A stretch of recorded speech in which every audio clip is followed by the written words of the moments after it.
Saya bersyukur karena hari ini Tuhan boleh membawa saya di tengah-tengah jemaat yang ada di New York, puji Tuhan. Dan kali yang pertama saya boleh berdiri di hadapan Bapak Ibu Saudara.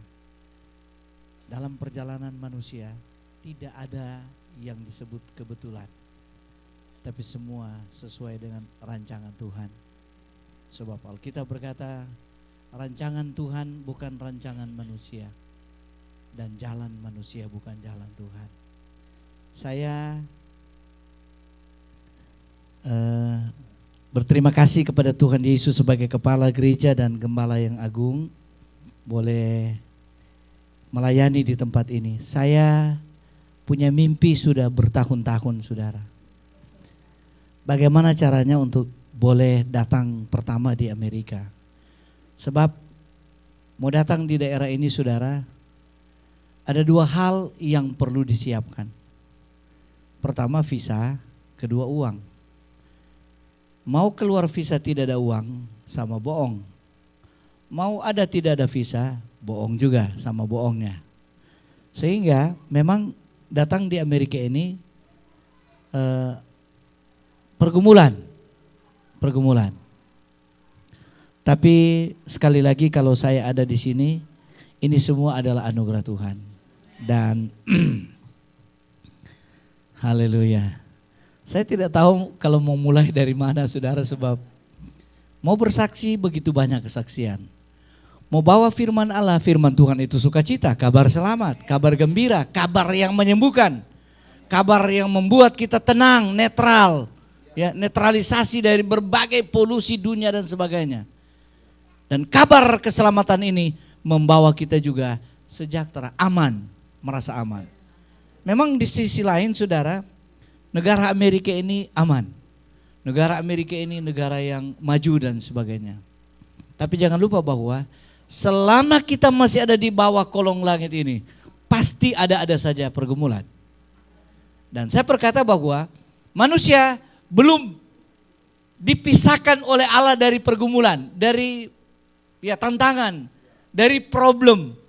Jadi ini merupakan salah satu hal yang merupakan perangko yang saling nempel satu dengan yang lain. Boleh hidup, tetapi hidup itu harus ada perjuangan. Dan perjuangan itu harus dengan tekun, ulet dan sebagainya. Nah, tadi sudah disampaikan oleh hamba Tuhan bahwa kami gembala di GPD Asabri Kolongan, ya, wilayah Kalawat, Air Madidi, dan tepatnya di Sulawesi Utara, di Kabupaten Minahasa Utara. Memang gereja ini kan sesudah ini ada lagi yang mau pakai atau tidak ada? Oke. Begini Bapak Ibu Saudara, sekarang jam ini sudah pas jam 11. Kita komit supaya kita sejahtera dengan firman. Sebab kata orang firman itu membawa damai sejahtera. Tetapi juga sering ada orang yang, aduh kita nyana sejahtera dengan firman Allah tadi. Karena sudah lalu panjang, iya kan? Tapi kita mengakui bahwa firman itu kabar sukacita, kabar sejahtera, kabar memberi kita semangat. Tapi ternyata ada orang yang pulang-pulang tidak semangat. Pulang-pulang tambah beban karena firman Allah terlalu panjang. Enggak tahu, tidak ada kesimpulan. Dia naik dari pohon turun, dia naik pohon pisang turun di pohon mangga, pohon jambu dan sebagainya. Ya, jadi kita komit. Ini jam 11, saudara. Kita selesai jam 12, 1 jam. Boleh? Boleh, saudara sekalian. Karena begini, saudara. Kalau saya menyampaikan firman 1 jam dan kita sudah komit, lalu saudara sekalian, ada yang keberatan, itu dosa saudara dengan saya. Dosa saudara kepada Tuhan. Iya kan? Betul tidak, saudara? Oke, jadi 1 jam ya. Ini jam saya sudah pas jam 11, saudara. Oke, kita komen. Oke, saya mulai dulu dengan kesaksian. Tadi dikatakan oleh gembala, oleh pastor bahwa kami di Asabri memang betul gereja yang besar, memang betul. Salah satu gereja yang terbesar di di Minahasa Utara, Kabupaten Minahasa Utara, gereja kita, gereja GPDI New York, ya, iya kan? Itu kan gereja GPDI New York yang ada di Manado. Percaya tidak saudara? Saya begini, itu kan GPDI punya, GPDI. Yes or not? Oke. Jadi jangan saudara sungkan-sungkan datang ke Manado lalu bertanya-tanya. Datang saja. Anda kok tercatat sebagai GPDI di New York, ya, cabang GPDI Hermanus Sabri. Iya kan? Sebab untuk GPDI, gereja itu terbuka untuk siapa saja yang datang beribadat. Apalagi dia anggota GPDI. Nah, jadi gereja kami ukurannya 19 kali 36. Dan orang-orang yang beribadat di sana setiap minggu ya kurang lebih 500-an. Walaupun jemaatnya sekitar 700. Tapi biasa kan? Tidak semua yang jemaat itu suka beribadat. Ada retreat, ada weekend dan sebagainya. Iya kan? Jujur dong. Haleluya. Tapi memang itu mendunia, mengglobal. Tidak hanya di Manado, tapi saya juga dengar ada dikit-dikit di sini. Haleluya. Sehingga jumlah jiwa 700-an. Tapi yang memang normal ibadat setiap minggu 500-an. Yang 200-an itu ngelantur. Yang 200-an itu ya, saya mau katakan bahwa orang-orang percaya ada di dalam tangan tuh. Yang tidak percaya di mana? Haleluya. Mereka di mana? Haleluya. Di mall. Ya di pinggir pantai. Oke. Jadi itu perkenalan pertama dan memang saya mau katakan kepada saudara, memang sedikit aneh tetapi ini benar. Ternyata kehilangan istri itu merupakan satu hal yang sangat sulit. Ada peribahasa bilang begini, peribahasa kuno ya. Ada nggak orang di luar Indonesia di sini? Semua orang Indonesia kan? Iya, oke. Ada peribahasa yang sudah lazim di Indonesia berkata begini. Beribu-ribu, sorry ya. Beribu-ribu ibu tiri tidak lawan ibu sendiri. Pengalamannya begini sudah. Saya sudah alami. Ya, saya sudah alami. Saya dengan istri ini istri kedua. Bukan berarti saya ini sudah 2 istri lalu tidak ada. No, saudara. Istri saya yang pertama meninggal. Saya hidup dengan istri pertama itu sudah 33,5 tahun. Kemudian dia dipanggil Tuhan. Dan Tuhan membawa saya dipertemukan dengan istri yang ada sekarang yang namanya Sandra Hurangian. Memang orangnya kaya. Kalau mau cerita Manado, semua kenal dia. Pokoknya ya, the rice man. Tetapi ya itulah karena kita baru 6 tahun ketemu saudara, ya sehingga membuat saya berkata bahwa hidup ini adalah merupakan satu hal yang hanya berada di dalam tangan Tuhan. Artinya begini, kalau saya tahu jangan deh, saya mau minta kepada Tuhan sampai Tuhan ambil dua-dua deh. Artinya mau saya jangan harus istri pertama saja, jangan mau kawin kedua kali. Jangan saudara berkata begini, berarti itu om dan tantanya anak bagus senang bagus sayang sekali itu orang sekarang. Jangan ada pemikiran begitu, saya mau katakan jangan ada pemahaman begitu, jangan salah dengar ya. Lalu expose-nya, itu om bersaksi kayaknya tante dan om itu nyanda oke-okean, orang oke-okean saudara. Betul, sayangnya kepada saya melebihi telur. Kenapa saya katakan melebihi telur ayam atau telur ini? Coba Anda pegang telur lalu Anda pegang sembarangan, mudah pecah kan? Betul tidak saudara? Sayangnya salah-salah komang kita bilang dia sampai terupa kaca. Mau pegang kaca kan itu hati-hati juga. Oke. Sehingga saudara, tetapi begini perbedaannya karena kita sudah dewasa, kemudian baru 6 tahun ketemu, kadang-kadang saya mau masuk. Kalau istri saya yang pertama dulu, karena memang dari pertama first love, ya kan? Jadi ini jujur saya mau katakan, ya. Saya ketika pulang dari pelayanan, saya mau duduk angkat kaki begini, dia sudah tahu, oh dia lapar ini, dia mau butuh ini. Karena memang sudah tahu dari sejak kecil dan sudah sekian lama. Saya kalau pulang nyanyi-nyanyi dia sudah tahu, wah kalau nyanyi-nyanyi ini berarti nggak dapat berkat lagi nih.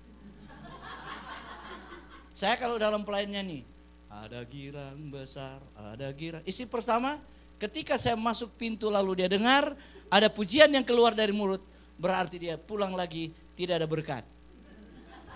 Dia sudah tahu. Istri saya ini dia tidak tahu. Saya mau nyanyi tidak nyanyi dia tahu ada berkat. Iya. Nah, jadi saya mau ingin katakan bahwa itulah Tuhan membawa saya untuk dijodohkan kembali oleh Tuhan dengan seorang ibu rohani yang memang untuk Manado dia kaya, saudara. Dari sekian gembala yang ada di Manado, mungkin kalau ada 5, salah satu dia yang kaya di Manado sekitarnya Sulawesi Utara. Tapi saya ingin katakan bahwa Tuhan memakai kekayaan itu untuk kami pakai dalam pelayanan pekerjaan Tuhan. Jadi ya seperti mungkin kalau saya dengan istri pertama bisa datang kalau keajaiban terjadi. Karena memang dari jemaat yang sudah banyak tapi tidak mampu dan lain sebagainya. Tapi kalau istri saya pulang besok datang lagi lusa bisa. Karena memang uang banyak. Bisa mengerti kan? Torang keluar DP Manado asli ini. Biaya kami datang ini saudara, percaya atau tidak, sudah mendekati 100 juta. Biaya berdua, pulang pergi hotel dan sebagainya. Dan istri saya modelnya begini, kalau ada hamba Tuhan datang bersama dia jalan. Dia bilang enggak usah juga, nanti kita bayar. Ada beli apa? Ini, nanti kita bayar. Jadi jiwanya seperti itu. Tapi saya ingin katakan, ternyata hidup manusia tidak tergantung pada masalah material. Amin. Tapi hidup manusia hanya karena kemurahan Tuhan. Haleluya. Nah, saya mau masuk dalam Father's Day kan? Ini hari Bapak atau hari Ibu? Hari Bapak. Tolong katakan Bapak-bapak. Oke, 1, 2, 3, 4, 5, 6, 7, 8, 9, 10. Haleluya. Nah, saya mau khotbah khusus untuk Bapak, tetapi juga berkat buat ibu-ibu. Di Indonesia tidak ada dalam kalender hari Bapak. Betul, tapi kalau hari Ibu ada. Iya kan? Hari Ibu ada. Nah, saya kurang tahu saudara, backgroundnya dijadikan hari Ibu itu hari nasional, saya kurang tahu. Juga kenapa tidak dimasukkan hari Bapak? Sebab Anda tahu, iya betul kan? Kenapa cuma hari Ibu? Kalau saja pria demonstrasi, iya kan, akan demo kepada presiden, dia akan pertimbangkan, benar tidak? Yes or not? Yes. Kenapa? Karena emansipasi. Masa dong cuma wanita? Nanti kalau berperang suruh saja wanita yang berperang. Iya kan? Saya kalau bodoh-bodoh saya bilang, oke, bikin saja hari Ibu, hari anak, ada juga hari anak saudara. Nggak ada hari bapak-bapak. Nanti kalau besok-besok dunia, Indonesia akan menemui satu masalah, nanti suruh wanita-wanita yang ada di depan. Lalu pria-prianya ada di belakang. Mau tidak? Wow, haleluya, puji Tuhan. The best. Wow, dahsyat. Haleluya. Nah, Bapak Ibu Saudara yang dikasih Tuhan, saya ya emansipasi. Saya kurang tahu saudara. Saya pernah pegawai negeri tapi saya tidak pernah belajar dan tidak pernah tahu tentang kenapa ada hari Ibu. Kalau hari Raden Raden Kartini, Raden Ajeng Kartini ada. Iya kan? Habislah. Habis gelap, terbitlah terang. Nah, memang itu ada. Tapi ada tahu, pejuang-pejuang Indonesia adalah semua pria. Hanya beberapa wanita. Oke, kita tidak perlu permasalahkan itu. Nanti kalau kita datang ke Indonesia, kita tanya pada Menteri Luar Negeri, Menteri Dalam Negeri, dan Menteri Keuangan. Haleluya. Tapi saya ingin kasih tahu saudara tentang pria pada hari ini. Oke. Pria siap? Ibu-ibu siap bantu dalam doa? Oke.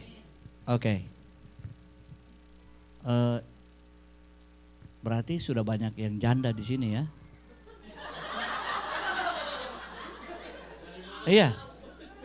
Iya. Oh, sorry.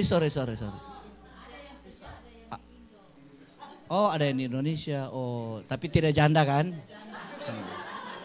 The best. Saya ingin mau tahu saudara, sebab ini WWN banyak begini. Kok tua mah cuma sedikit? Ya, emansipasi. Oke. Haleluya. Iya kan? Saya kaget loh. Bener. Itu sebabnya saya hitung. 1, 2, 3 cuma 8. Sementara WWD ada 20. Mana yang 12? Nah, saudara tanya, saudara bilang ada yang lain kerja, no problem. Kalau kerja kita berdoa untuk mereka. Ada yang ke Indo ya no problem. Iya kan? Oke, kita masuk dalam firman Tuhan. Kita mau belajar tentang kenapa seorang pria diizinkan oleh Tuhan memimpin satu bangsa yang besar, meneruskan perjalanan bangsa Israel. Yosua. Ya oke. Kita 15 menit sudah dalam situasi saling tegur sapa. Sekarang kita masuk dalam firman Tuhan. Yosua pasal 1 ayat 1 sampai ayatnya yang ke-8. Kemudian ayatnya yang ke-18 kita baca bersama-sama. Kita baca saudara. Saya baca ayat 1, saudara baca ayatnya yang kedua dan seterusnya. Boleh? Oke, kita ya. Atau sudah Jokang. Kita coba baca supaya jangan makan waktu. Iya toh? Kong ada lekok tertulis di muka jadi tapi saya mau baca saudara. Sebab firman Allah berkali-kali kita baca, maka makin kita lebih bertemu dengan hadirat Tuhan dan berkat-berkat Tuhan. Sesudah Musa hamba Tuhan itu mati, berfirmanlah Tuhan kepada Yosua bin Nun, abdi Musa itu demikian. Hambaku Musa telah mati, sebab itu bersiaplah sekarang, seberangilah sungai Yordan ini, engkau dan seluruh bangsa ini menuju negeri yang akan kuberikan kepada mereka, kepada orang Israel itu. Tahan dulu, tahan dulu. Oke. Hambaku Musa telah mati, sebab itu bersiaplah sekarang, now. Sekarang bukan besok ya. Jadi pria-pria sudah siap, now, bukan besok. Oke, sekarang. Terus, jadi sudah yang pertama tadi sekarang ya, bersiap-siap sekarang. Jangan tunggu besok. Sekarang. Setiap tempat yang diinjak oleh telapak kakimu, kuberikan kepada kamu, seperti yang telah kujanjikan kepada Musa. Dengar baik. Tahan dulu. Setiap tanah yang diinjak oleh tapak kakimu, ini yang diinjak oleh tapak kakimu, kuberikan kepadamu. Ini janji sudah pernah disampaikan kepada Musa. Dan ketika Musa mati, diulangi lagi kepada Yosua. Berarti ketika Musa memimpin belum dapat, belum terrealisasi. Apa ya bahasa lain dari belum terrealisasi? Belum terjadi, belum menjadi kenyataan. Masih dalam visi. Oke. Terus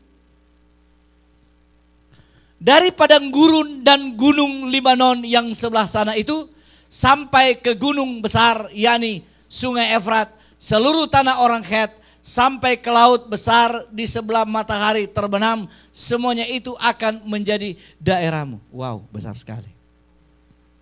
Besar sekali. Artinya tidak ada batasan.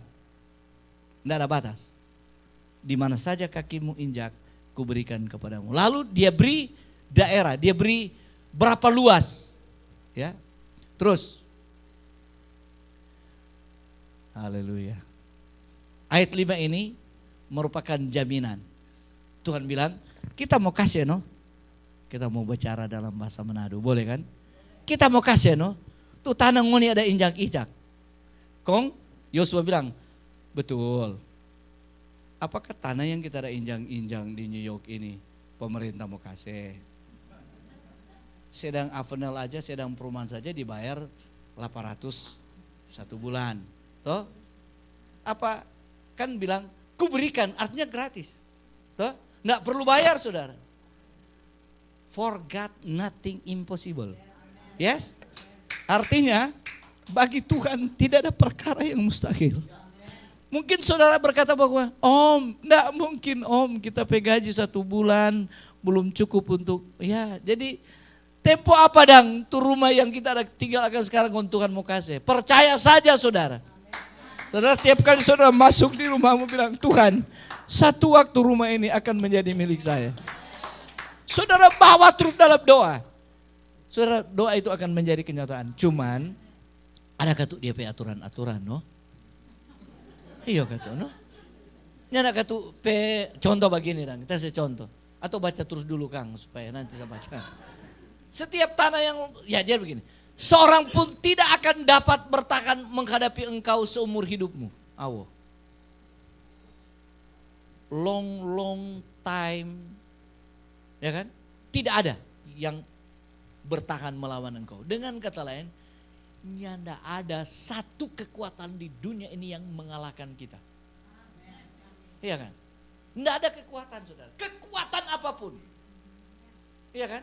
Dia bilang, tidak ada yang dapat menghadapi engkau seumur hidupmu. Seperti aku menyertai. Ya ini dialami oleh Musa. Seperti aku, demikianlah aku akan menyertai engkau. Aku tidak akan membiarkan engkau dan tidak akan, wow. Dia ulangi lagi sampai 3 kali saudara. Kenapa? Karena Yosua ada ketakutan. Dia tahu Musa memberikan kepadanya karena yang pertama Yosua tahu bahwa orang Israel itu keras kepala. Babicara akan rupa badengar semua. Iyo gembala, iyo pastor, iyo pastor. Serta pastor sudah jokatuk solelat orang. Nggak usah Jo, Tuhan tahu kok orang memang gatuk masih manusia, masih lemah. Waktu pastor bicara-bicara ada bapak iyo semua. Iyo gampang pastor. Siap pastor. Di sini ada jemaat saya anggota DPR. Ron, siap ngemalah. Tolong begini. Siap. Betul-betul siap. Dia kalau sudah siap pantang menyerah. Apapun dia lewati, dia jalani. Tapi ada orang yang siap. Siap. Dia tidur dulu. Iya kan? Ada orang begitu kan? Yosua dia tahu memimpin bangsa Israel itu tidak mudah. Lalu ketika dia dipanggil oleh Musa dan dilantik oleh Musa, dia juga sudah penuh Roh Kudus loh.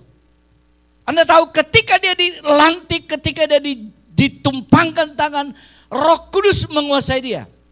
Tapi masih tetap ada kekhawatiran. Bayangin, iya kan? Orang aja. Haleluya. Haleluya. Tidak ada yang dapat melawan engkau dan aku menyertai engkau. Kata menyertai di sini saudara, kata menyertai. Artinya di mana engkau melangkah di situ aku ada. Amin. Ingat ya, sebenarnya begini. Anak-anak Tuhan sangat dicintai dan dikasihi Tuhan. Dan anak-anak Tuhan, orang ini sangat dimanja oleh Tuhan. Ya, sangat dimanja. Bayangkan, tidak ada yang dapat melawan engkau Yosua. Menyertai. Jadi tidak ada berani melawan engkau, aku menyertai. Kalau kau bilang tidak ada yang berani melawan engkau, aku sendiri pergi. Ya, wow, ada ketakutan. Tidak ada yang dapat melawan engkau, tetapi dia berjalan sendiri. Ini dia bilang, tidak ada yang dapat melawan engkau dan aku ada bersama engkau. Siapa takut? Iya kan? Masa bodoh. Kalau dengan Tuhan, saya tidak pikiran ada beras, tidak ada beras. Saya tahu kalau Tuhan ada, dia pasti adakan. Iya kan? Coba ya, lihat. Satu contoh. Ini Petrus, Yakobus, ya, dan beberapa murid. Tuhan suruh pulang jodoh orang. Ini sore ini. Ada 5.000 orang laki-laki, mau kasih makan apa? Tuhan bilang no problem. No problem. Biar saja, tanya mereka. Sudah lapar? Ya sudah lapar. Kasih duduk mereka. Ini murid-murid sudah bingung. Sudah bingung. Kalau saya ada waktu itu, saya berpikir, kenapa pusing? Kenapa harus susah? Yesus kok yang perintah? Ini bukan Pak Rudi yang perintah. Iya kan? Ini Yesus yang perintah. Kenapa takut? Kenapa? Tapi dasar manusia penuh dengan kekhawatiran. Sehingga mereka bilang, Tuhan ada di sini. Roti kecil-kecil. Kok cuma 5 lagi? Kalau kok 10 kontainer. Tuhan Yesus ada roti di sini 20 kontainer. Tuhan, oke, no problem. 20 kontainer, satu kontainer. Dikelompokkan mereka. Ini cuma 5 ketul. Tapi mereka lupa bahwa yang ada bersama mereka adalah Yesus. Seperti Yosua. Yosua penuh dengan kekhawatiran, tapi Tuhan bilang, enggak usah takut. Don't worry. Sebab aku bersama-sama dengan kamu. Kemudian tidak meninggalkan artinya di mana saja kamu pergi aku ada. Artinya dia menyertai dan tidak akan meninggalkan. So begini saudara. Contoh begini. Mau kemana? Ke mall.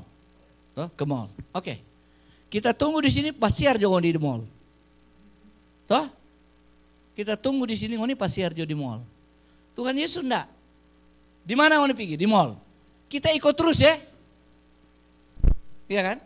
Tidak meninggalkan. Beda kan? Iya pergi di mall. Nanti jam 3 semua berkumpul di sini. Kita tunggu di sini. Yesus enggak. Dia bilang, di mana saja kamu pergi dan aku menyertai. Dan aku tidak tinggalkan kamu. Artinya, dimanapun kamu pergi aku ada. Amin saudara. Kita terus. Kuatkan dan teguhkan hatimu sebab engkaulah yang akan terus. Kujanjikan dengan ya terus.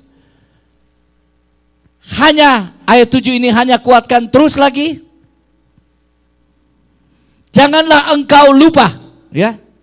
Janganlah engkau lupa memperkatakan kitab Taurat dan renungkanlah siang malam dan seterusnya. Ayat 18 kita baca bersama-sama. Ayat 18. Coba angkat ayat 18. Oke. Orang baca sama-sama dalam hitungan yang ketiga. 2, 3.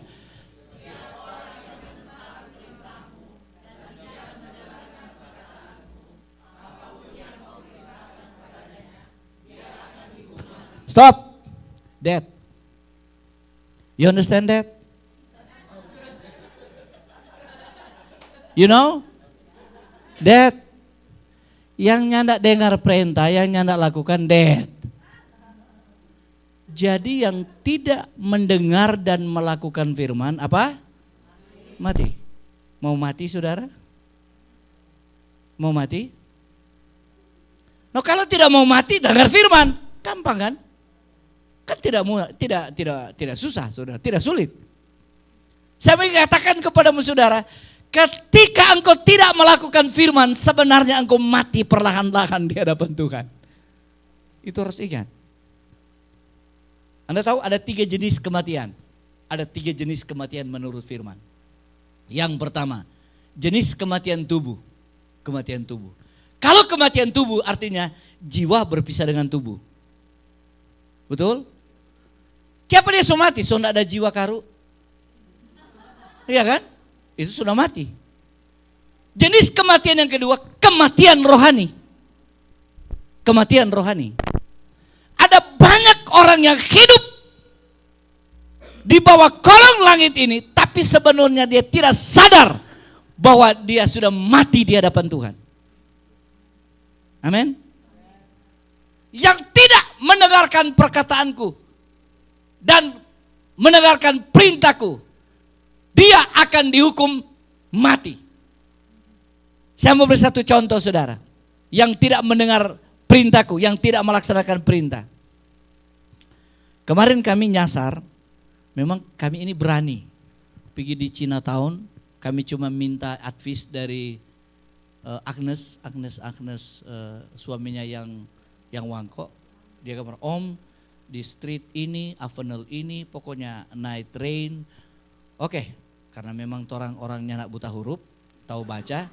Saya bilang berani, yang penting tidak malu bertanya. Iya kan? Ketika kami tersesat, can you help me? Tunjuk tuh alamat. Where you come from? Indonesia. Yes, come in. Dia antar sudah. Dia bilang, orang Manado kalau mau bilang kata, well you come, cari sendiri. Iya tuh, orang Manado apalagi dia ada cepat-cepat, so lapar dia bilang, bikin susah apa kita angkut. Orang Amerika saudara itu, dia panggil, follow me. Kong kok soba nenek-nenek, kong wuling lagi saudara. Hitam-hitam lagi.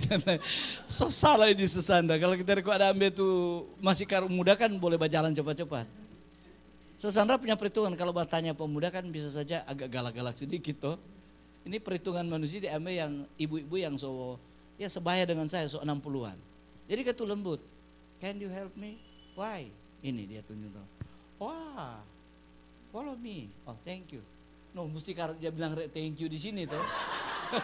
Kalau orang Indonesia jangan ikut, yang penting dia so tolong. Saudara tuh di sini apa saja thank you atau welcome tuh. Ya ikut. Oh, kalau dia panggil kong cocok, thank you atau welcome. Ada gitu aja tambah so much tuh. Memang kita so ajar-ajar di sekolah dulu toh. Oh, begitu kalau thank you. Oh, begitu Ren. Oh, ini apa ke? Follow me. Dia antar sampai di Torampe. Jadi sebenarnya tidak susah. Tapi waktu Toram pulang saudara, waktu pulang, Toram ada bawa Torampe perumahan Murai number 401, dia pe jalan apa tahu. Pokoknya ternyata kote ada 2 perumahan yang dia pe nomor rumah sama. Iya toh? Dia antar orang di 401, so di perumahan lain. Bani mah bingung kami. Darah Tuhan, ngapain so begini? Itu orang naik taksi, dia bilang, mana alamat? Dia bicara dalam bahasa Indonesia. Address, tak kasih tunjuk. You know? Oh iya. Yeah. Orangnya tahu tuh, aduh, angko karu antar jo di mana kami? Terserah jo karu Pak Angko. Dia bawa seret. Dia berhenti, dia 427. Kita bilang, bukan, dia bilang ini 401. Oh iya, dia putar. Memang betul 401. Tapi rupanya perumahan lain. Dia pe street lain, dia pe jalan lain. Turun. Kita lihat karena cepat-cepat so suka so sampai turun. So mau masuk di tangga tuh, oh, ya enggak sama tuh tangga dari tiara orang menaikkan. Ada beli kaos hadiah untuk anak-anak, satu-satu lusin, jadi agak berat sedikit. Oh kita lepas, mam, salah jalan ini. 401 congan dia. Papi leko nyana baca, ma, ini bukan buta huruf ini ma. Ini salah ma. Coba mama lihat waktu dia pe pintu kal sama. Oh tuh kan dia bilang, oh tuh kan iyo repi, bagaimana torang? Ah, sudah, kenapa ini cerita. Lalu saudara, sementara orang baba pikir bagaimana jalan keluar. Sebab, ya kan, orang kalau kehilangan jalan kan pasti dia akan takut, cemas dan sebagainya. Saya lihat ada orang yang pakai kopiah putih di lantai 2. Dia, kita ada belajar sedikit bahwa ketika kita dalam situasi yang emergensi begitu, harus memperhatikan lingkungan. Jadi ketika emergensi begitu, kita mulai lihat kiri kanan. Sebab pasti orang ini mencurigakan. Dan saya tahu kalau di Amerika ini, orang-orang yang mencurigakan pasti ditangkap polisi. Itu saya sudah tahu, saudara. Jadi saya mundur 2 meter kalau kita lihat. Kita coba cubi mata ke atas, Ada tuh om dahaga-haga. Baku dapat trompet mata dia mundur. Kita bilang, Mam, kalau sampai dia telepon polisi, dia pikir ini bom, orang akan dapat tangka. Kong ibu bilang, Metua bilang, sedaftarnya kalau polisi datang, dor antar no di pada. Oh, betul juga, betul juga. Tapi coba lihat, saudara. Ketika orang, Bapak pikir bagaimana caranya? Kita lihat ada dua cewek sementara main. Kita bilang, Mam, pi coba tanya petu dua sana, kiapa rekan ada dua nomor 401. Sementara dia pejalan kote berbeda, orang lain tahu. Mak, papa jut pergi, kita pergi. Can you help me, miss? Yes. No kan, di sini kalau bahasa Inggris kan dia selipas kali lidah. Tuh kan, kita tahu apa dia bilang. Kita dengar-dengar, kita bilang, once again. Dia ulang lagi. Aduh. Tadi tahu sama sekali.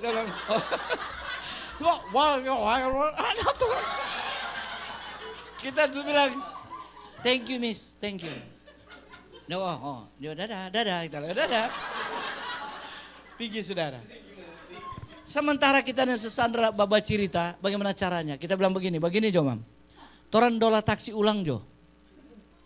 Untuk kasih kembali di torampe di terminal di mana di Rahway itu. Sebab dari Rahway itu kita juga begitu. Tiba-tiba keluar seorang laki-laki yang umur kira-kira 30-an tahun. Sedikit bajambang dia keluar. Dia keluar, kita lihat orangnya ini bersahabatan. Ada orang kan yang turun ke muka. Dia langsung lihat saya, lalu kita punya mata ketemu. Saya maju. Can you help me sir? Dia mau goyang apa? Kita tunjuk untuk alamat. Dia toki bagian di otak.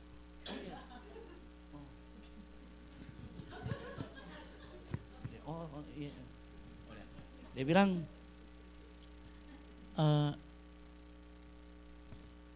oh no. Dia bermaksud kita tahu bawa oto. Kita tahu kalau di Indonesia kiri kanan.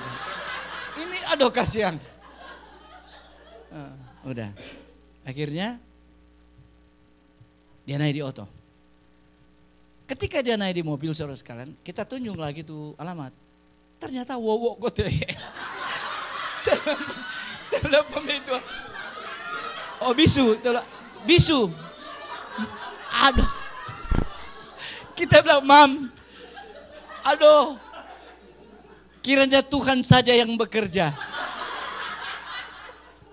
Sebab yang tolong betul orang bisu. Kita mau speak dengan dia saudara, mengengen. Cuma goyang-goyang kepala. Oh haleluya. Kita bilang, Tuhan saya mulai belajar dari perjalanan ini bahwa sungguh betapa pentingnya communication, bahasa. Betapa pentingnya. Kita bilang, Tuhan kita hanya mengerti sekali itu bahasa. Aku dapat ada orang wowo. Dia pakai GPS saudara. Dia pakai itu. Dia bilang, mari. Oh ya, yes. 3 kali kita ngomong, kita bilang, caleg kepreona tuh. Artinya, tapi enggak waras toh. Tapi kita ambil kesimpulan, wowo. Cuma sambil kita jalan saudara. Saya sudah 62 tahun, jadi sedikit sudah ada pengalaman. Dan saya sudah pernah belajar tentang intelligence. Saya berpikir, jangan sampai orang ini intelligence pura-pura bisu. Iya kan? Bisa saja. Lalu dia mau dapati orang apa benar-benar nyasar atau orang anda bikin-bikin sendiri. Iya kan? Dia bilang, I from to Indonesia. Mengengen dia ya. Iya. Tapi ini beneran apa enggak? Sebab dia gigit-gigit pulpen saudara sekalian waktu keluar dari rumah. Lalu ada pegang-pegang handphone. Dia langsung sapa kita, tapi enggak bicara. Dia sampai antar saudara sekalian. Akhirnya kesimpulannya begini. Waktu dia PGPS itu antar orang sampai di 401, 0. Merah dia PGPS, tunjuk merah. Dia pakai. No, kalau orang Amerika bilang begini, ayo menyerang sih. Dia itu kehilangan jalan. Lalu dia bilang, why? Kita bilang, I don't know. Dia yang tahu bicara, jadi kita harus jadi lupa bobo. Lalu saudara, dia ambil kesimpulan, coba lihat ya. Dia ambil kesimpulan bawa orang di perumahan orang-orang Cina. Dia tulis di HP-nya, plak. Dia bilang, baca. Kita baca, street China people. Apa dia maksud? Iya, dia pikir orang Cina tahu. China people. Oh yes. Kita bilang, oh the best. Coba. Karena kita juga so hilang jalan. Yang antar bobo. Aduh, luar biasa. Oke, jadi saudara. Kita bilang oke. Dia bawa. Coba kedahsyatan Tuhan. Dia mau antar di perumahan katanya China people, ya orang-orang Cina. 100 meter kita jalan, sampai 100 meter. Kita lihat tuh Amos.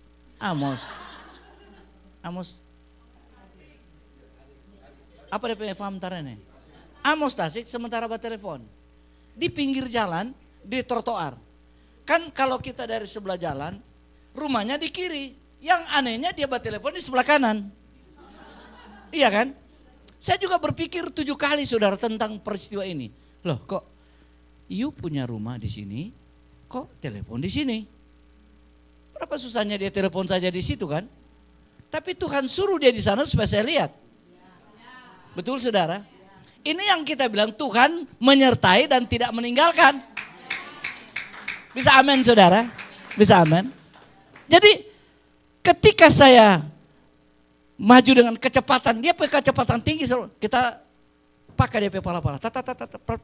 Seretap. Ini si siapa namanya? Si Amos dia bilang, pastor apa pastor? Kita bilang ada nyasar. Apa? Ada mau cari-cari do Rudi mana tipe rumah. Sana Rudi mana tipe rumah. Ternyata cuma dekat saudara. Dekat sekali, cuma kurang lebih 100 meter barangkali. Dari perumahan Amos Kong ke Rudi. Cuma dekat sekali. Saya berpikir, wah ini dahsyat ini. Lalu saudara, yang jadinya begini. Kong, kita bilang dia. Sudah, terus semua turunin. Tapi saya isyarat. Saya turun di sini. Angkat 2 tangan. Thank you, you the best. Mau bicara apa? Kayak. Kenapa engkau? 2 jari. Kalau cuma 1 kan nyata terlalu gagah. Harus diangkat 2 jempol. Lalu saya meneteskan air mata sebab Tuhan bawa orang gowo. Kong tepat pada waktunya Amos dapat telepon. Coba kalau Amos dia dapat telepon. Iya kan? Coba Amos dia dapat telepon. Lalu kalau dia dapat telepon di sebelah kirinya anak di kanan. So terus kami. Iya kan? Pasti orang nggak tahu kalau di sini ini mungkin ada di penjara atau sementara di konsul apa kata imigrasi. So dengan tangan dulu, mau tanya dulu benar orang Indonesia dan ada bapak juris dan sebagainya. Iya kan? Jadi kita lihat di sini saudara, bagaimana janji Tuhan itu iya dan amin. Kami nyasar saudara. Tuhan uji sedikit orang iman untuk bagaimana goyah atau tidak. Saya memang istri saya bilang Tuhan pasti tolong. Memang WWN lebih kuat iman dari laki-laki kadang-kadang.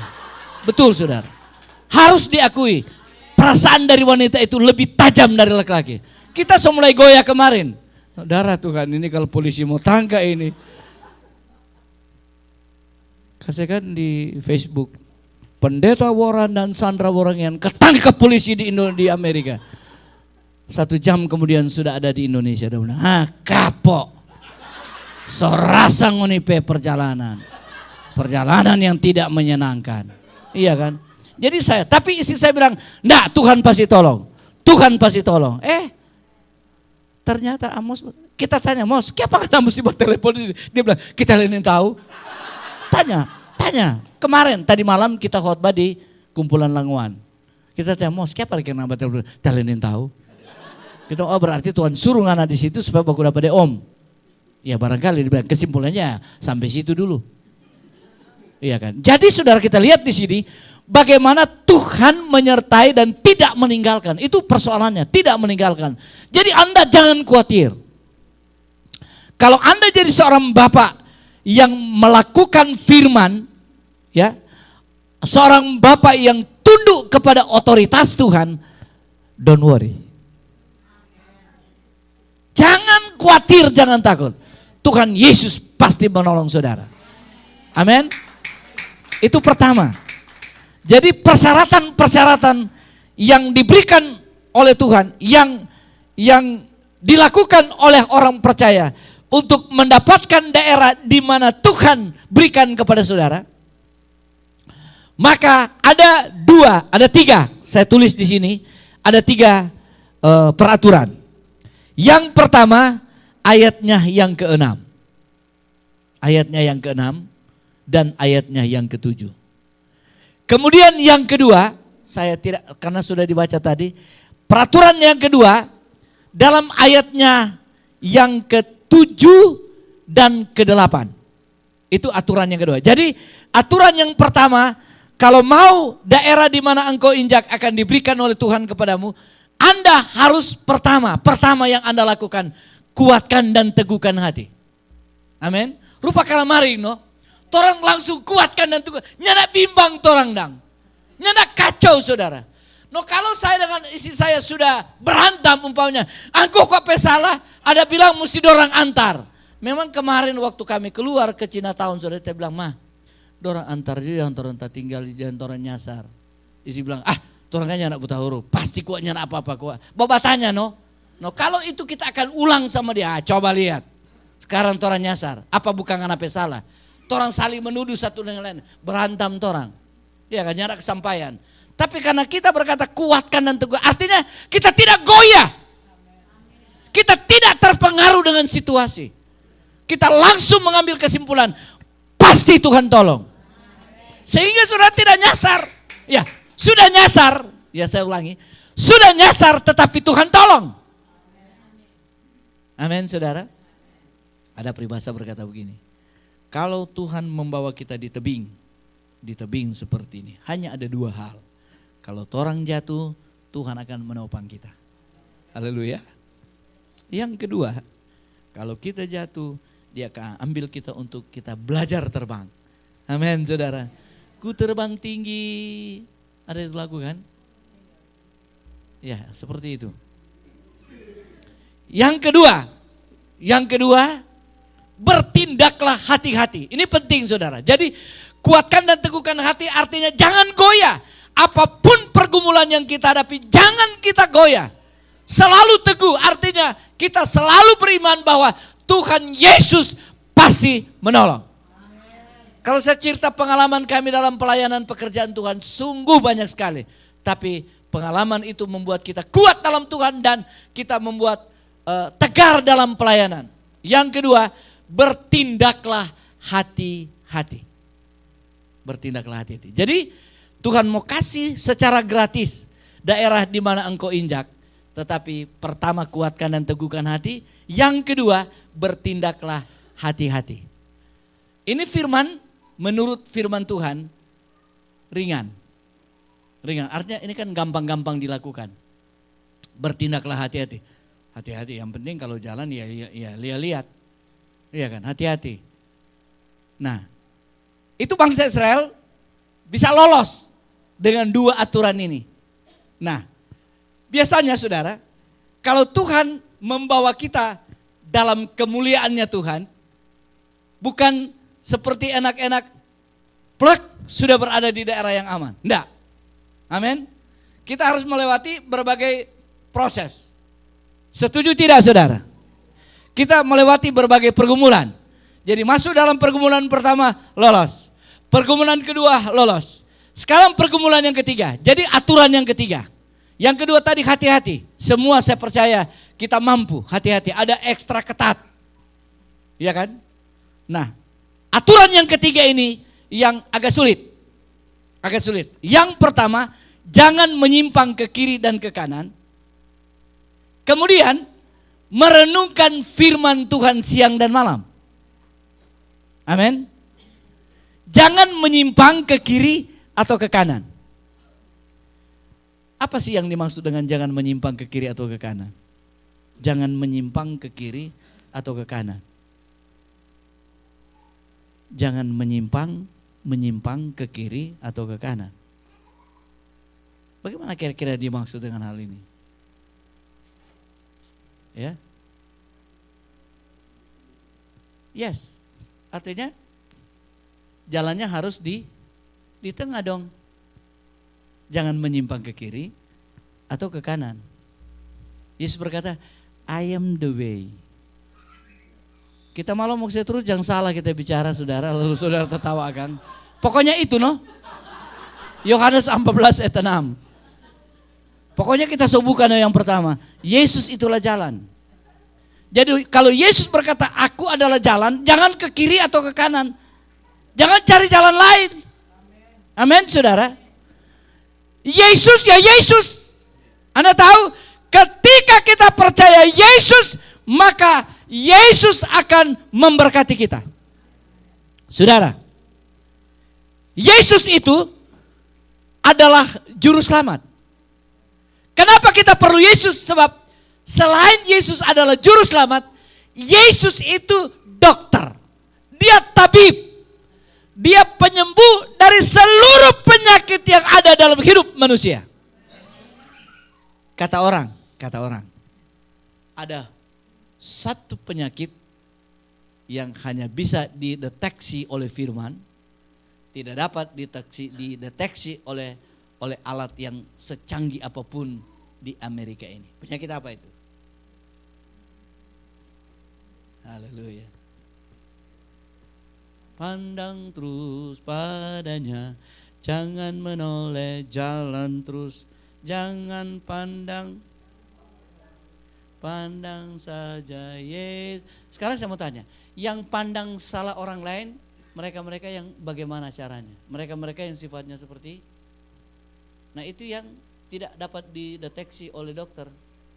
Orangnya iri, ya kan? Penyakit iri, penyakit dengki, penyakit apa lagi? Tidak mengampuni. Iya yes. Sakit heart. Dan yang tahu bahasa Inggris sakit, jadi itu hati juga kita bilang sakit heart. Ya, hati kan heart ya. Oke. Sakit kalau bahasa Inggris apa? Hah? Haleluya. Nah itu yang tidak dapat dideteksi oleh ilmu pengetahuan. Tapi kepada Yesus semua bisa sembuh. Amin. Saya percaya tidak ada jemaat di sini yang saling iri satu dengan yang lain. Amin. Pakai kemercap batu hak tinggi itu satu dia sombong.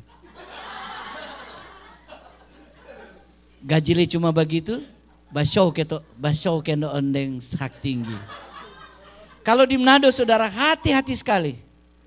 Kalau ibu-ibu hati-hati sekali. Kalau ibu-ibu. Ya kan ada yang bilang begini, berpadakah tuh no apa yang ada. Ya kan? Ya kalau gajinya masih kecil, jangan dong ambil sepatu yang mahal. Supaya enggak ngutang-ngutang. Tapi kan orang yang dengki, orang yang iri kan enggak tahu yang mana. Yang dia tahu saja gengsi. Anda tahu arti Manado enggak? Arti Manado. Tahu enggak? Hah? Ya, ada beberapa ya. Biar kalah nasi asal jangan kalah aksi.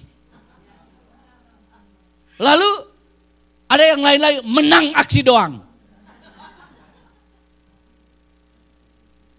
Biar tiap minggu tuh motor babunyi di muka, tit kredit. Mar dia pakai memang katu parlente, no orang Tondano bilang parlente. Saya percaya di jemaat GPDI di sini tidak ada yang seperti itu. Haleluya. Yang sakit dengki terhadap orang lain, tidak ada. Amin saudara. Kalau masih ada saudara, tutup mata semua dan ajungkan jari kelingkingmu. Iya kan? Iya. Anak-anak kalau menyanyikan, aku rek marah kita, no. Sekarang sondak no padang. Sondak kata, iya, itu kan sangat merugikan pekerjaan Tuhan. Anda tahu Anda dipanggil untuk menjadi saksi, menjadi terang, menjadi salur. Kenapa daerah yang engkau injak itu Tuhan belum berikan kepadamu? Karena belum memenuhi persyaratan Tuhan. Bayangkan Tuhan bilang, aku kasih gratis loh. Gratis, nggak dibayar. Tetapi kenapa itu belum sampai terlaksana saudara? Karena kita hidup belum seperti apa yang dikehendaki oleh Tuhan. Alkitab bilang, melakukan kehendak Tuhan itu tidak berat. Bayangkan yang saya katakan ini sebenarnya sudah berat. Tetapi dalam pandangan kita kan ini tidak berat, belum berat saudara. Contoh, saya katakan tadi mati jasmani, mati rohani. Mati rohani. Kalau di Indonesia, saya tadi waktu naik mobil bertabrakan dengan sopir. Dengan sopir yang bawa saya. Soalnya begini kan, kita mau cepat-cepat datang, mau naik di kanan. Mau naik di kiri. Sebab kita tahu dia setir di kanan tuh. Karena itu sopir kan dia kata mau datang di kiri. Jadi kita, tapi angkat muka, baku dapat dia. Dia sorry om, kita juga bilang sorry. Dia tanya, om, kenapa mesti datang sini? Enggak, kita kira ini di Indonesia, kita kira ini kita oto. Jadi dia setir ada di kanan. Jadi baku tabrak orang dua memang benturan. Puak. Ya untuk laki-laki dia laki-laki saudara. Kenapa? Karena memang tidak beraturan. Nah, saudara sekalian, Indonesia kan kanan, ya kan? Di sini kiri, ya. Nah, Anda harus tahu, kalau Anda keluar dari garasi, keluar dari rumah, langsung Anda cari jalan mana? Jalan keluar ke kanan, iya kan? Jangan Anda ketika keluar jalan ke kiri. Kalau Anda keluar langsung ambil kiri saudara, Anda akan bertabrakan satu dengan yang lain. Dan Anda pasti dua kemungkinan. Bertabrakan mati atau hancur berkeping-keping. Iya kan? Jadi ketika Anda keluar dari kebenaran real firman Allah, Anda bertabrakan dengan aturan-aturan firman. Sebenarnya Anda tidak sadar bahwa Anda mulai mati perlahan-lahan secara rohani. Amin. Haleluya. Mau menutup khotbah saudara, saya mau nyanyi satu nyanyian dan saya ingin saudara mengerti nyanyian ini. Sungguh ku bangga Bapa punya Allah seperti Engkau. Kalau tahu saudara kita ikut. Sungguh ku bangga Yesus atas segala pengorbananmu. Tak ingin aku hidup lepas dari kasih-Mu. Kasih-Mu menyelamatkan dan beriku pengharapan.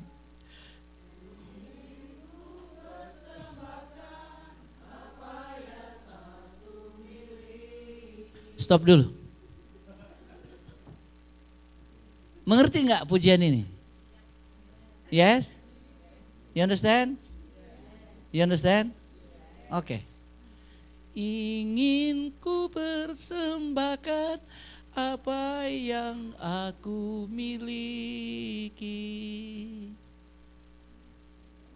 Wow. Ingin ku persembahkan apa yang ku. Betul. Mau persembahkan apa yang ada kepada saudara? Mau? Mau saudara? Mau saudara?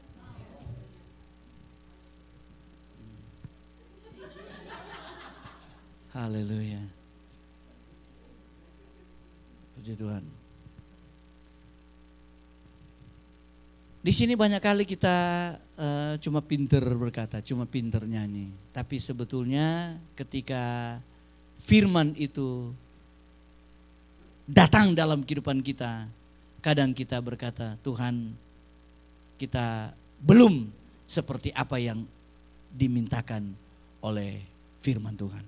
Kita dipilih dari segala bangsa. Kita dipilih. Kita dipilih. Ya, yes. Kita saudara, Anda tahu kita dipilih, dikuduskan oleh Tuhan. Bukan kita yang mengatakan kita ini sudah sempurna kita. Jadi kita bersyukur ini semua hanya karena kemurahan Tuhan. Lalu sebenarnya saudara, kalau kita hidup hanya karena kemurahan Tuhan, ya, kenapa kita ragu dengan Tuhan? Kita nyanyi, ingin kuberi apa yang ada kepadaku. Ingin kuberi. Hanya sampai ingin belum bisa, belum dapat melakukan. Hanya sampai ingin saudara. Di Manado, saya banyak kali berkata begini. Ini coba tanya-tanya deh. Kalau ada, saya sering diundang kebaktian kebangunan rohani di daerah-daerah luar. Saya bilang, kita mau bikin KKR di desa ini. Ada yang sampai 20-an kilometer. Lalu saya katakan lewat mimbar, mobil dari keluarga A besok jam 7 sudah ada di gereja. Mobil dari B besok jam 7, kita perlu 10 mobil. Jadi mobil-mobil yang saya sebutkan tadi semua besok jam 7 malam sudah ada di Pastori. Ada yang bilang, Om, nggak bisa dipakai Om mobil saya. Bannya sudah botak. Om, karburatornya Om agak kotor. Tapi kalau menyanyi, ingin ku persembahkan apa yang aku miliki. Ini mobil cuma dipinjam, bukan diminta. Saya kan hak untuk minta mobil kepada jemaat. Itu kok memang Tuhan kasih untuk saudara. Tetapi untuk pelayanan pekerjaan Tuhan. Memang belum ada yang dahsyat terjadi dalam perjalanan orang percaya. Kalau gembala ada mobil pasti dia beli, bukan dikasih jemaat. Betul? Oh, ada haleluya saudara. Betul? Tapi kalau nyanyikan pinter, ingin ku persembahkan apa yang aku miliki. Jadi di sini saudara kita belum mampu melakukan seluruh kebenaran. Itu sebabnya Tuhan masih ragu memberikan apa yang pernah saudara injak, apa yang saudara minta. Itu pengertiannya begini. Apa yang saudara injak itu sama seperti apa yang saudara minta. Sebab Alkitab bilang, minta diberi, cari dapat, ketuk dibuka. Tapi kenapa sudah bertahun-tahun Anda minta kepada Tuhan, Tuhan belum berikan kepadamu? Doakan dalam pelajaran teologi, doa itu ada 3 macam. Doa yang langsung dijawab, doa yang tunggu sebentar, doa yang sama sekali tidak dijawab. Tuhan, berikan aku mobil. Mau diberi mobil gak ada SIM. Wah, enak aja lu minta mobil. Mobil dikasih, kalau sudah ada SIM juga ada parkirannya. Parkirannya hanya diparkir kepada orang lain, kok mau minta mobil sama Tuhan. Enak aja. Tuhan bilang, ini orang-orang yang bodoh ini. Kalau sudah punya SIM, sudah punya tempat parkiran, kalau di Amerika ya, situasi Amerika, minta Tuhan akan beri. Tapi Anda dulu sudah melakukan firman. Amin. SIM-nya sudah ada, tempat parkirnya sudah ada. Anda melakukan firman. Satu kali Anda minta, Tuhan bilang kasih aja. Anda tahu menurut pelajaran ya, saya pernah baca buku dari Yonggi Cho. Saya bukan penggemar bukunya, tidak. Tapi saya pernah ajar begini, saya pernah baca begini. Semua yang saudara minta sudah siapkan. Dia sudah siapkan. Dia sudah bungkus. Dia sudah kotak-kotakin semua yang saudara minta. Tetapi semua yang menjaga berkat yang sudah dikotak-kotakin itu ada buku. Ada buku mencatat tentang aktivitas daripada keluarga itu, umpamanya. Keluarga Tasik.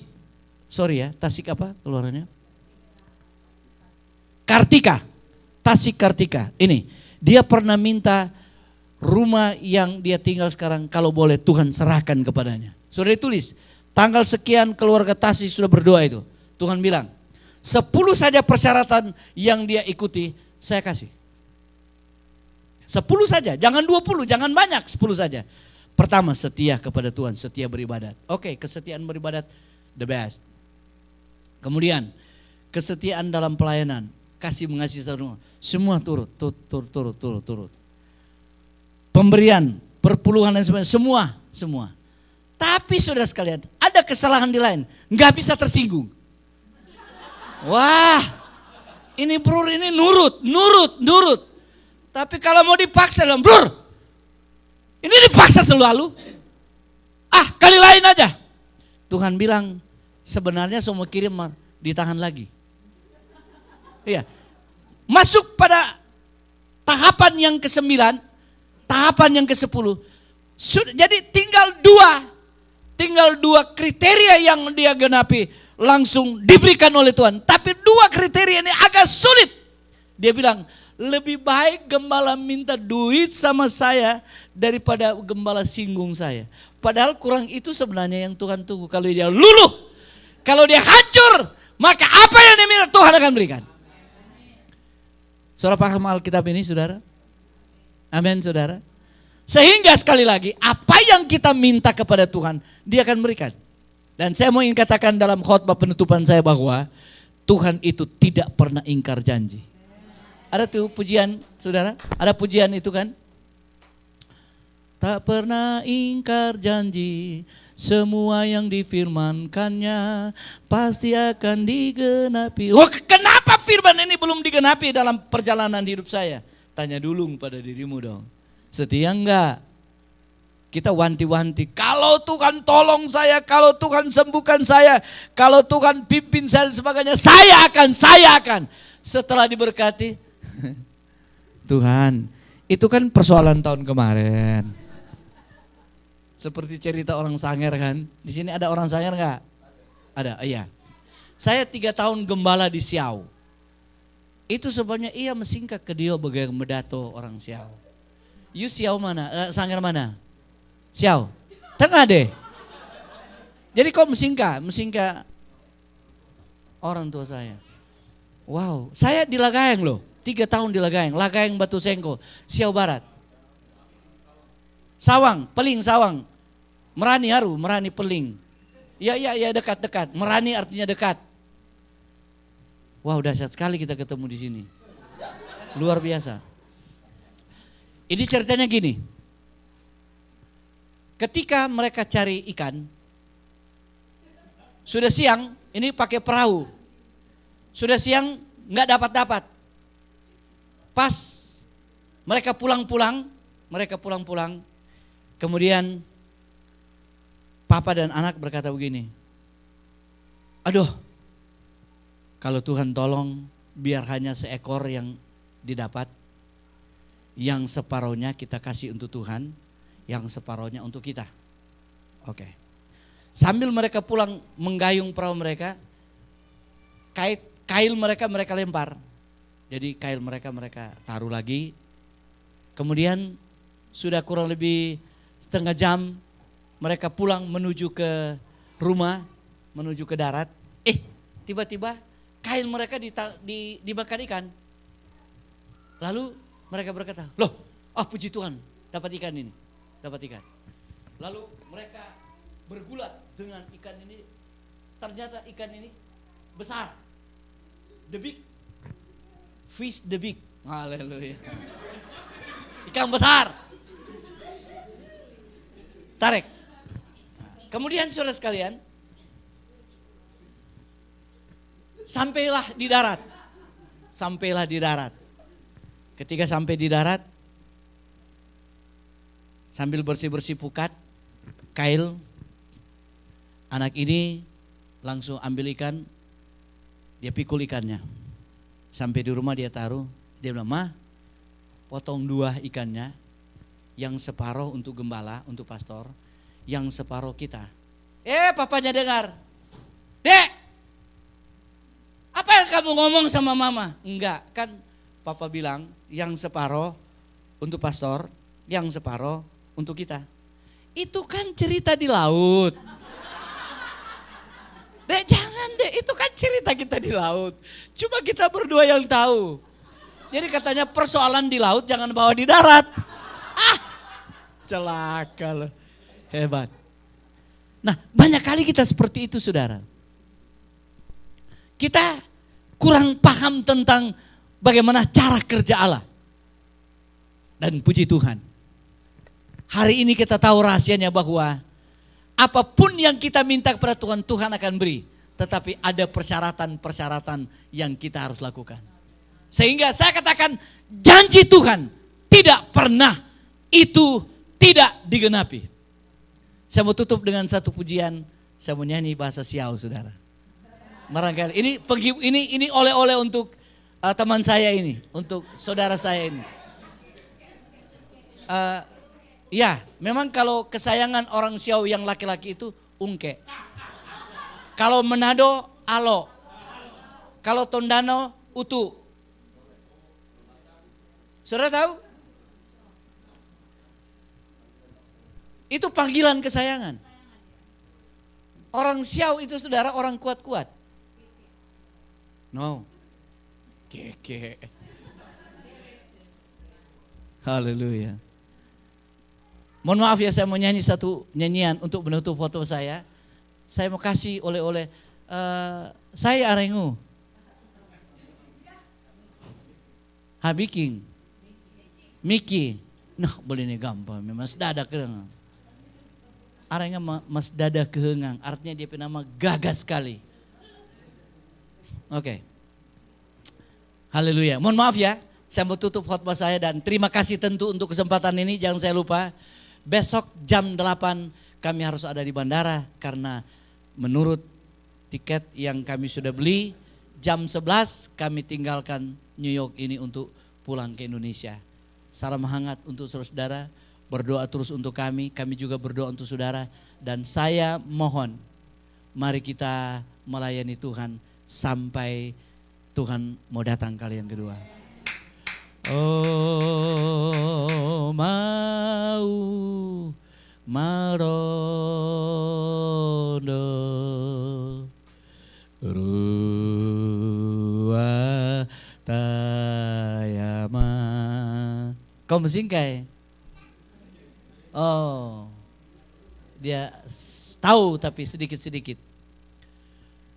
Oh mau tanu dewe elangu rendingan suapandarenganku sarang elang pebiahengku. Oh Tuhan.